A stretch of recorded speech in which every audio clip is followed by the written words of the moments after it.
Alright guys, we're back in the garage today working on our 1996 Grand Sport Corvette here, our Competition Yellow Grand Sport that you guys have seen before, a few of our other videos. This is our one that's a low mileage car, 23,000 miles on it at the current time. But of course, like any piece of machinery, sometimes it does need some work done to it. Now, one part that or issue I haven't really delved into with this car since I've had it has been kind of a weird dead pedal feeling in the pedal assembly, the brake pedal. That was kind of like a dead spot in there. It's kind of an odd thing, almost like it has air in the system or something like that. Now, of course, it does have older brake fluid in it, I'm sure, but one thing I did notice when I was messing around with it during my first interactions back with this car after all those years was that it actually has had an aftermarket master cylinder, brake master cylinder put on it. Now, that's not a bad thing, but I definitely don't usually trust aftermarket stuff on these, simply because even though it might be the original design in certain forms, it's not a PBR system like what this is. This is PBR, was the company that made this, and over the course of the 13 years of C4 production, they made no less than 13 different designs for these brake master cylinders. So you have 84, 85 use a dual circuit brake master cylinder. 86, 87 uses a single circuit master cylinder. That was when the ABS system was first introduced.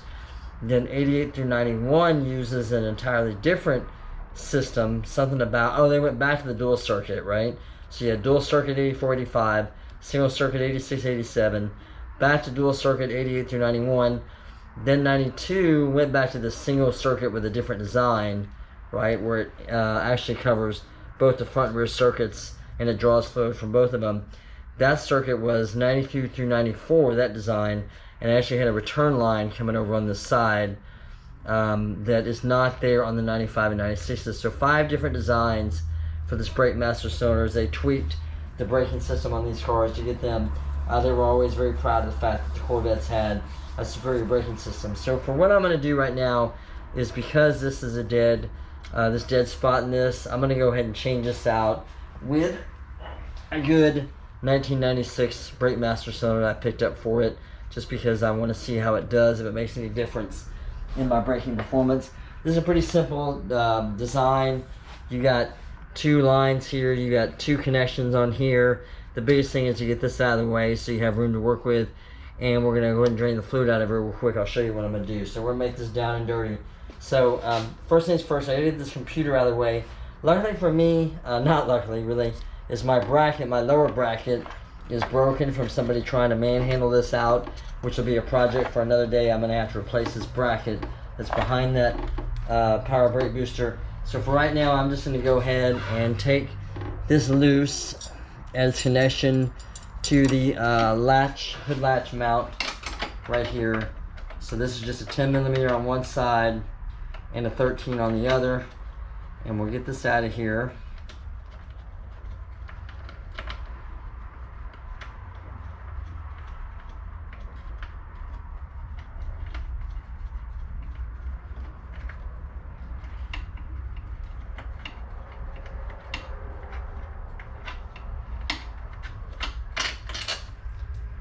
And what we'll do is we'll pick this up and we'll carefully move this out of the way.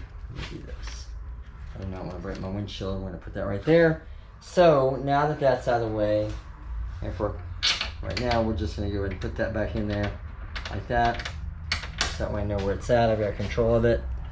Okay. So for now, we've got 1 bolt here, 13 millimeter, and 1 bolt here. And you can see I've actually got lots of room to work with right here to get these off.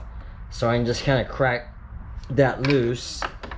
Whether they go tight on those when they put that in there. And then I'll take those off manually, just because I don't like to use my air tools or electric tools around this brake booster, because one wrong hit, or you slip off of it and hit it, you can crack that thing. So what we're going to do first, so we don't make a holy mess here, is, and that fluid is dirty. Alright. I'm going to go ahead and just do a simple drain the reservoir process here with my handy dandy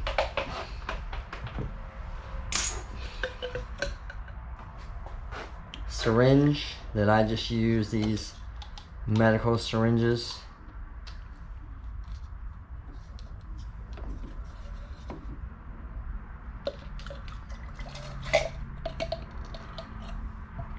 Yeah, that's pretty old and dirty.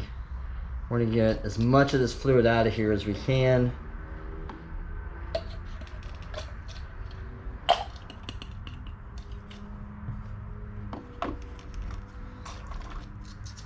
And these are good. These are easy to find. You can buy these off of Amazon even. Alright, so that's as far as I can get in there with this. Pretty much. Just a little bit more here. Make sure I don't make a mess.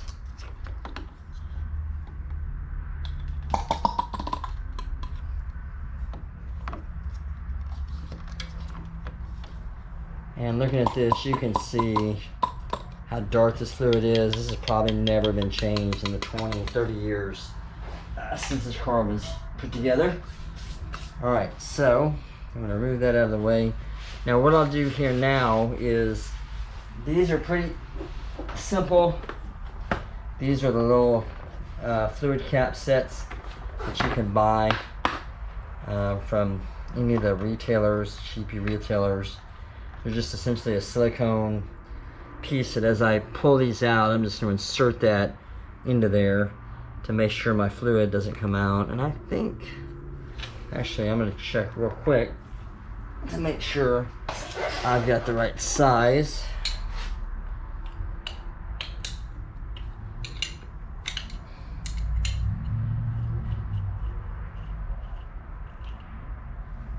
And actually, I do want to go, you can see on this one, the blue one fits right in there. So I'm going to go ahead and take these off.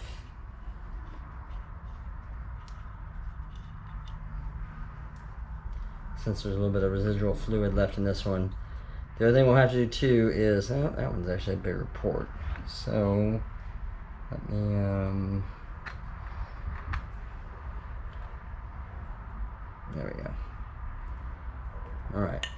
So also we need to remember the brake fluid level switches right here, so we need to be careful of that while we're messing with it.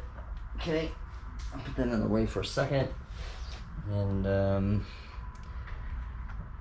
I'll get one of these for this one here. And we'll leave this. Okay, now always do yourself a favor and use a line wrench on these, because you're going to have a bad habit, not a bad habit, but a bad chance of stripping these lines out, these thread, the heads of these bolts out. And the line wrench is pretty cheap. If you don't have one, just go to the local auto parts store. Grab yourself one for 10 bucks or so, you know. So we're gonna take this one out. What I need here, temporarily, is another rag as I'm doing this.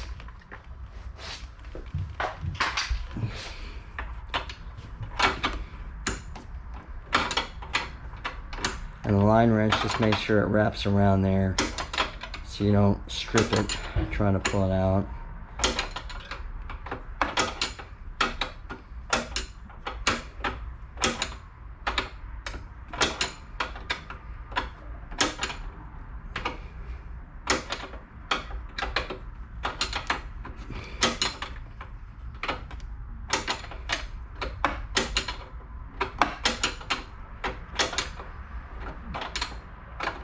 It's a little more tedious because this has quite a few threads, and it will, since like this one's been on here for quite a few years, I'm sure, without being moved, take a little bit longer to get out of there.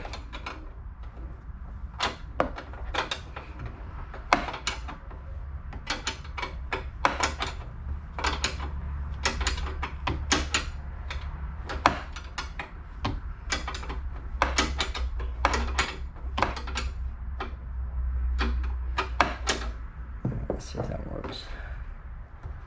Yeah.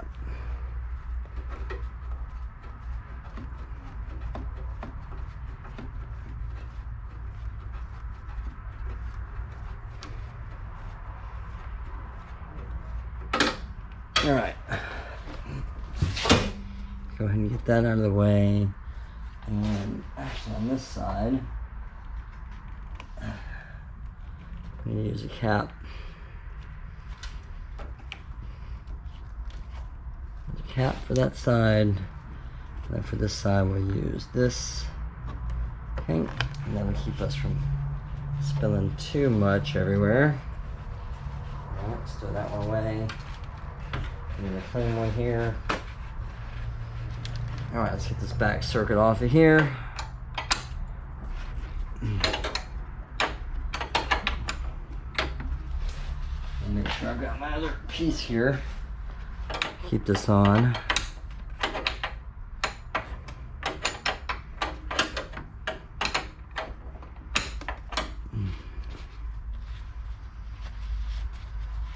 It's a little trickier to get to.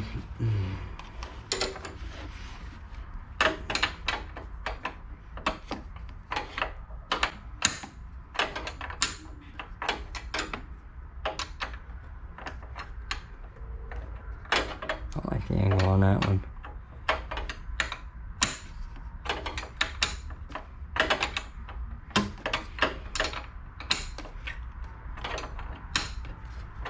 Let's see. There we go.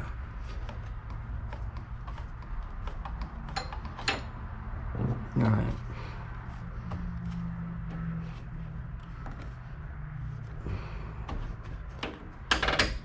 Okay. We'll put this one here. And we'll go ahead and slide this one here. And there we go. All right, now. Takes a little bit of coordination to get that in there, but once it's there, it doesn't have to be perfect, just so it's not spilling brake fluid everywhere. So we're gonna just take our 13mm. We're gonna go ahead and grab this out of here. Now, I'm gonna go ahead and take, while I'm in here,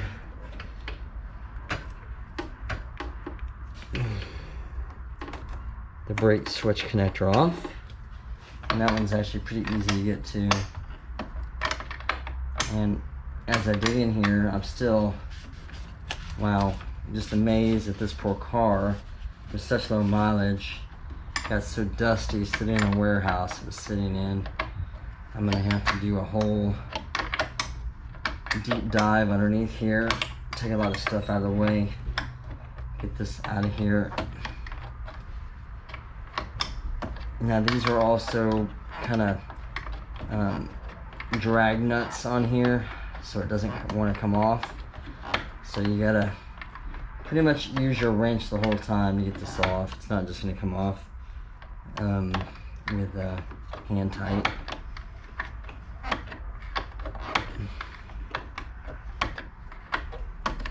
Okay. And there's our first bolt there. Let's see about this one. Now this one also has a bracket on it that holds some vacuum lines. No, wait, I take that back. It actually holds the brake cable. The negative or the positive cable goes through here, so it runs right underneath the master cylinder. So we're gonna go ahead and get this out of the way.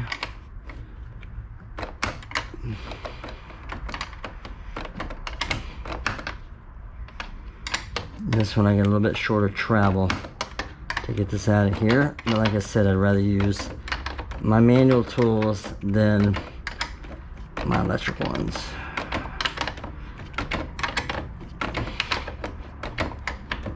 And this bracket goes on first underneath the head of the bolt. So what we'll do is once we pull this out of here, we're just going to tighten that back up, put that on.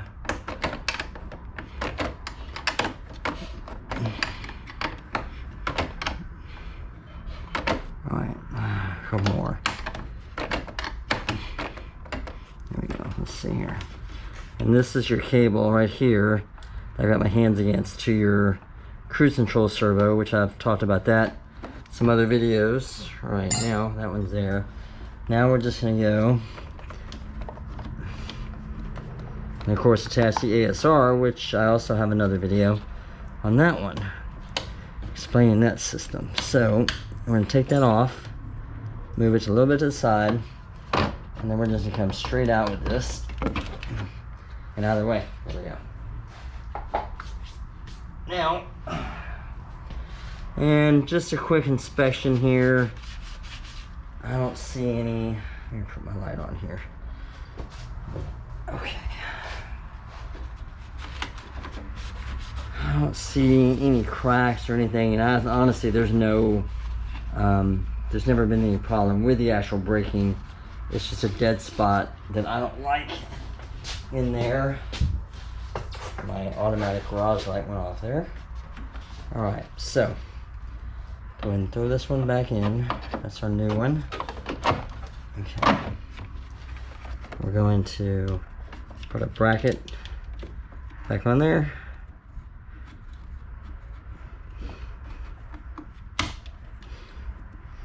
Which that's down in there.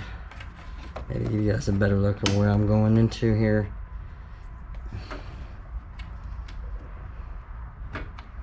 The trick is to keep from dropping these. Okay, there's one.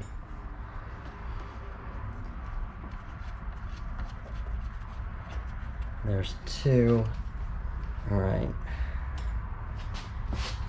Let's go ahead and tighten up this one on the far side, left side here first. Hopefully that's not too much light, but the older I get, the more light is better, I'm finding. And you can see right there where that bracket's broken.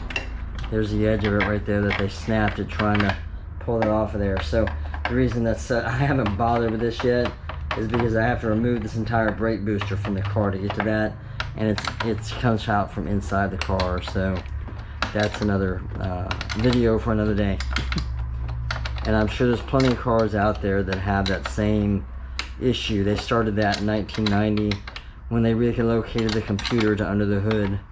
So that bracket's been there for the last 7 years of production of the C4s, which made it really easy to access the computer. But if you weren't aware or just kind of try to strong arm your way into it, you weren't doing it much good. All right, I'm gonna tighten that but not go crazy with it. Okay. And this one here, let's put that there.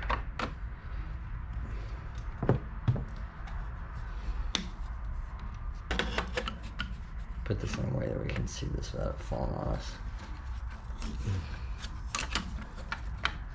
There we go. Let's just do this. Easy open end for right now.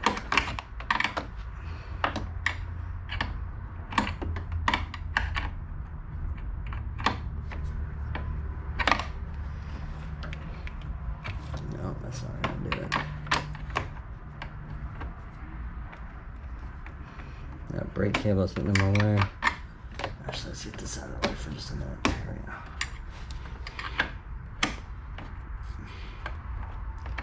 Oh, this one's just gonna be a booger. It's not gonna give me much room.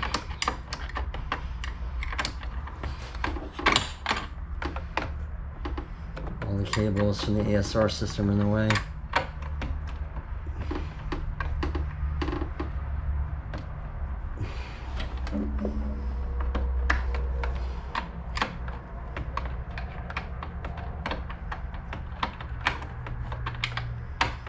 And if I was really thinking, I would have gotten the ratcheting wrench for this one, but I had a set of those. I just haven't seen them in a while. Those are actually pretty good too.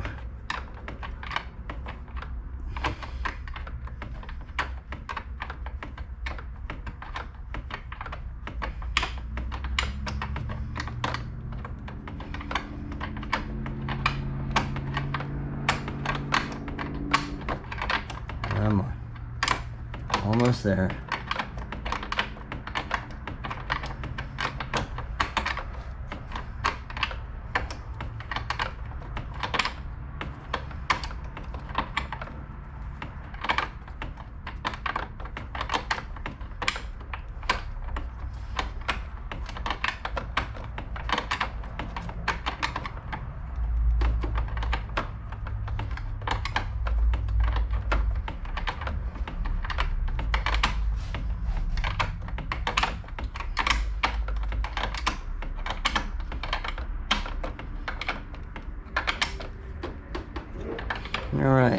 go. Okay. Now we will go ahead and alright, since my plugs fell out of there while I was doing this, we'll go ahead and fit our brake booster, our brake level switch back on there. I think that's on there securely. Okay. And then we'll go ahead, put this back in, get that started.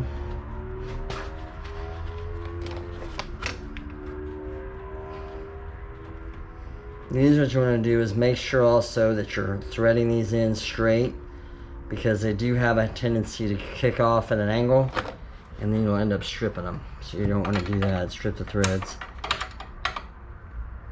And let's go ahead and put this one in, since that master cylinder wants to be leaking.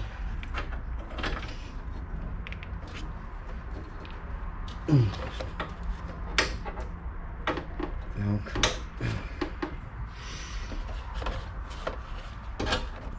we go.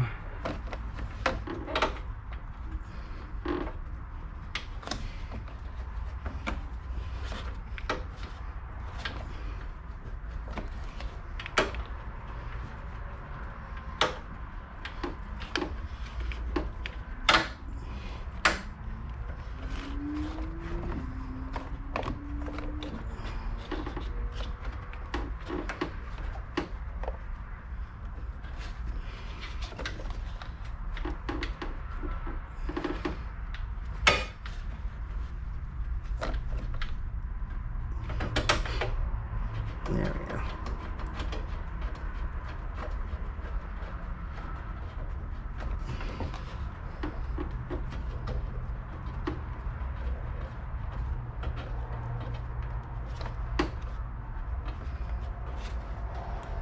I don't know if that's in there or not yet. Hang on. No.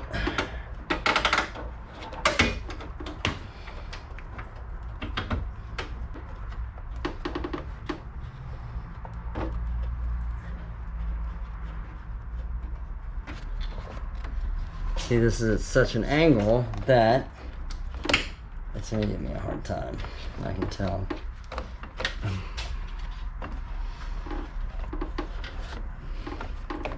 Now, I could have eliminated my suffering maybe by leaving the master cylinder a little bit loose. So maybe what I have to do here in a minute.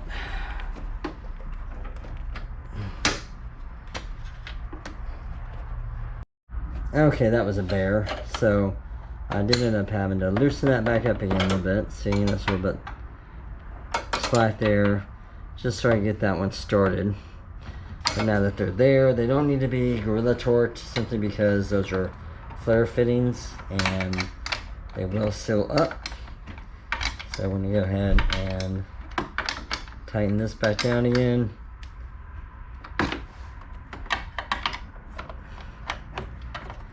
And deal with this one with a short travel.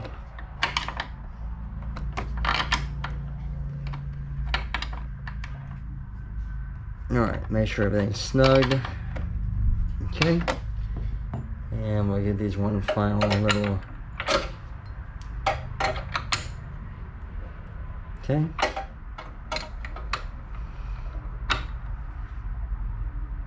Okay.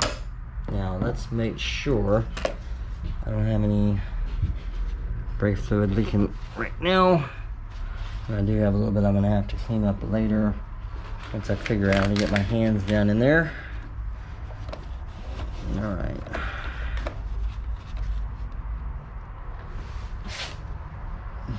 Okay. Let's go ahead and put a little fluid in here, just so we can see how it does. Reminder also that brake fluid does get old, so you want to put some relatively fresh fluid in there. And let's see what happens here. Make sure I don't have any leaks coming out of it.